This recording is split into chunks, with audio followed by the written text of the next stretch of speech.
hiding in the Philippines here. I'm kind of reluctant to do this story because, it's a little sad. It's really sad actually, but I think it's something that needs to be told. You know, for some of you people out there, you need to hear this. Okay, back home, you might be a tough guy, and I know a bunch of tough guys. I like to think I'm one of them, or I used to think that I'm one of the tough guys, a badass, somebody that, you don't want to F with. Okay, well, that's back home. Back home, you have a reputation and people know who you are, and, they'll know if you will fight or you won't fight, and, if you're good at it or not very good at it. But therein lies the problem. You come to the Philippines, and if you start out saying some stuff like, hey, you know who I am? Well, no. Nobody knows who you are, and quite frankly, they don't give a damn. So I mentioned in a previous video, you got to watch how you act, walk, and talk around here. And that's where this story is about. Recently, there was a fellow in Cebu, a young man, who's no longer with us. Ex-Army, MMA fighter, built like a brick shit house. I mean, just, big, strong dude, young. Him and one of his buddies will go out to a bar. And it's, just a regular, hey, man, let's go out and have a few drinks, So that's how that night starts. You going out with a buddy, you're going to have some drinks, have a good time. It's the Philippines. It's not going to cost you a lot of money. So why not? So this guy goes out with his friend, and he goes to one of the bars. And there's bars here for, expats like me and maybe you. And, it's usually frequented by foreigners. Okay, so they're at this bar. And with that bar comes the girls know where the expats are going to hang out. Okay, so a lot of times you're going to have what they call bar girls, or, girls that are going to show up there that are looking for people like you and me, because they're trying to, level up. And you can't blame them, they're going to the bars. They're hoping to meet a nice, young, pointed nose, because they like our pointed nose. And if you got blue eyes, all the better, because they want to have a better life, and they'd like to have a mixed race child. I mean, this isn't secrets that I'm keeping from anybody. Everybody knows this stuff. So this guy goes with his buddy, and, they're at the bar, and they're having a good time. And there's a table full of the local boys, and they're not boys, they're men, they're in there spending their money. Now, what they, may or may not know is that these guys belong to a fraternity. Okay, that's what they call it here, a fraternity. But that's not what it really means. It means they're gang members. They're, local gang members. And with that lifestyle comes an attitude. If you're a gangbanger, you've witnessed and participated in violence. So it's not something that you shy away from or are afraid of. And, a lot of times these guys are going to talk about how tough they are, these gang members, and it has nothing to do with fisticuffs. They don't, it's not like the old days where, you talk a mean game and then you get up and you duke it out. Well, these days, people don't really do that. They get up and they'll shoot you, or a gun or a knife or something like this. This is what happens. So my girlfriend is a Filipina, okay, and she went on some of the message boards and stuff like that and watched some YouTube videos in her native language to get the insights of the stuff I'm fixing to tell you. So this is the best I understand of the story. So these guys are sitting in the bar, they're having a good time, and the Filipinos are paying attention to the white guys, to the foreigners. Because let's face it, the local guys, even if they are street thugs or, drug dealers or whatnot, they're not making that much money, because that's not the way it works. The low-level street thugs don't make that much money. It's the higher-ups, the guys, the people in charge. They're foot soldiers is basically what it comes down to. So they're at the bar, they're getting drunk, and all these girls keep hitting on these foreign dudes. And you got these local guys starting to get jealous. Why aren't you paying attention to me? Don't you know who I am? I'm from here. You should be paying. And they're not, because they know what they're going to get if they get involved with one of these guys. Because the lifespan of a street thug is not very long. You're either going to get killed or you're going to prison. Same here as back in the States. So, I mean, if you had the option between going between a street thug or you got the option of going with one of these foreigners, you're going to pick the easy path. You're going to go with the guy that's probably got a few money and is going to treat you in a decent way. So from what I understand, the guys over at this table, they start getting a little pissy because none of the girls are paying attention to them.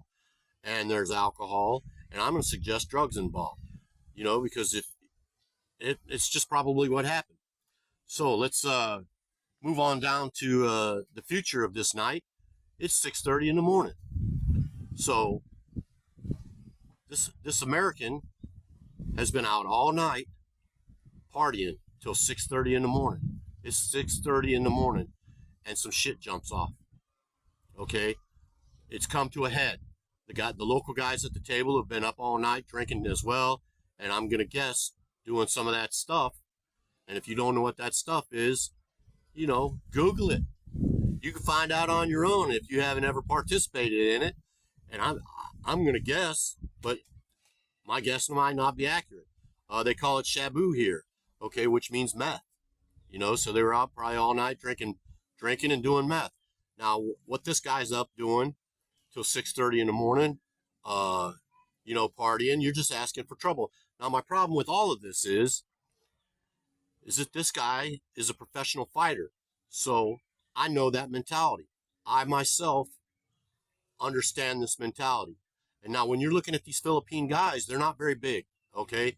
And these guys on Shabu, they're super skinny, because they're not eating very much because they're not hungry because the drugs tell them they're not hungry.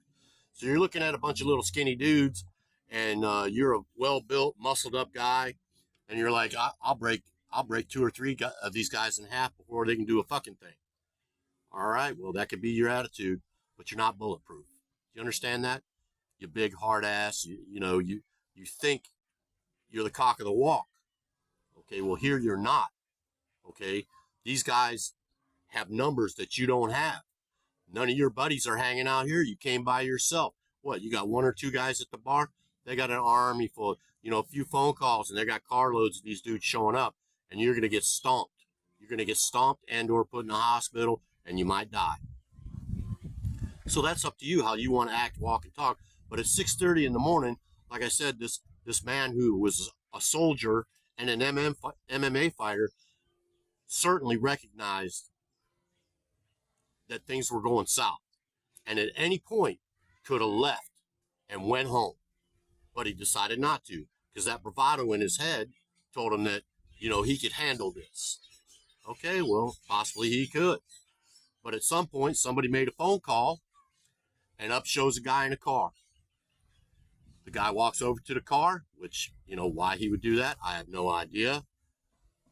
After he was first kicked in the back. A guy from behind kicked him in the back and sent him sprawling for about 5 feet. He never hit the ground.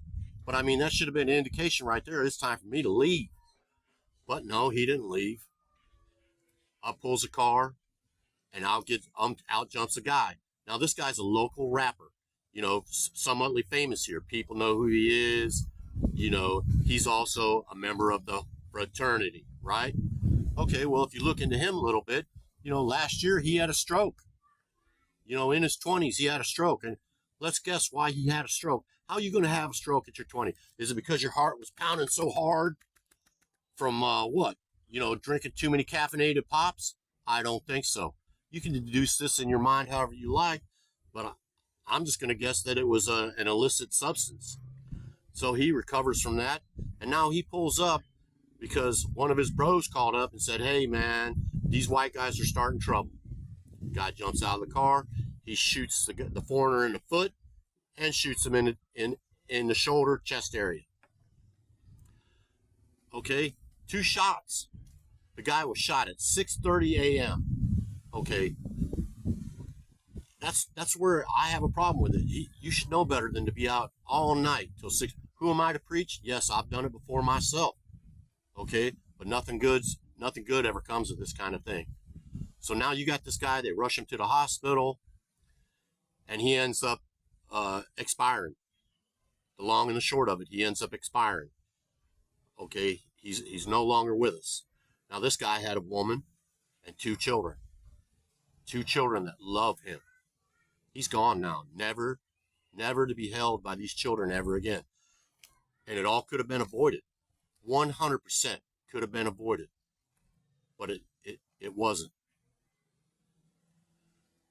Well, the narrative goes, according to the news, they're saying that these Americans were in there grabbing these bar girls' butts. Well, if you've ever been to one of these bars where it's full of expats, there's a lot of grabbing going on, and a lot of it's happening by the females. I've seen it happen. They will grab you by your it log, which means your balls, as a joke. It's a joke to them. So if you grab their butt or something like that, they'll tell you to quit, maybe, or that'll be a sign of interest. Okay, well, that was the narrative that they posted to the police. We'll come to find out a few days later that never happened. It was just something that they said trying to get themselves out of trouble. Well, it didn't work. Now you got a rapper who's in prison, a young man in his 20s. He was probably going to die from drugs or some gang-related something anyway. Okay, still a life wasted, a life gone. Now you got a man who has left 2 children and a wife behind. And then this rapper, he's probably got a mom and a dad who've got to live with this shame now. It's all out there for everyone to see. And it's 100% just sad and all avoidable. All 100% avoidable. So my message to you, the one, who you are, the badass, the tough guy, the one that thinks that you're 10 foot tall and bulletproof. Well, I got news for you. You're not bulletproof. And you can be unalived. And it can happen so quickly. And then who's in the pain now? Your family and friends have to live with the fact that you're no longer around. Because even the worst guy out there's got somebody that loves them, normally. Somebody, a mom, a relative, somebody that's going to miss them. And they're gone because their ego wouldn't let them back down. So you just think about that. If you're coming over here and you're a tough guy and you think that these 5'3", that nothing can happen to you, okay. But how big does a bullet have to be? It's not 5 foot anything. It's usually, half inch, and that's the end of you. All right, I'm never going to shoot another one of these videos because this just makes me sad. The ignorance all the way around. I mean, the full circle of ignorance all the way around. I will never shoot another video like this. But I wanted anybody that actually is watching, there's not that many people that watch my videos, which is fine. But if you are watching my videos, I want this to hit your ears and let you know that your arrogance about who you are and what you are is going to end you. So please, please, be careful. Mind your business. If you see some trouble, pack up your stuff and go to the house. There is no reason for you to stand out there and thump your chest and tell everybody how big and bad you are. Big and bad will get you unalived. And that's just a fact. All right, well, like I said, I'm never going to do another one of these videos. And I hope you understand why I did it. And you can leave your comments. And my heart goes out to the families. All right, this is Hiding in the Philippines. Please be safe.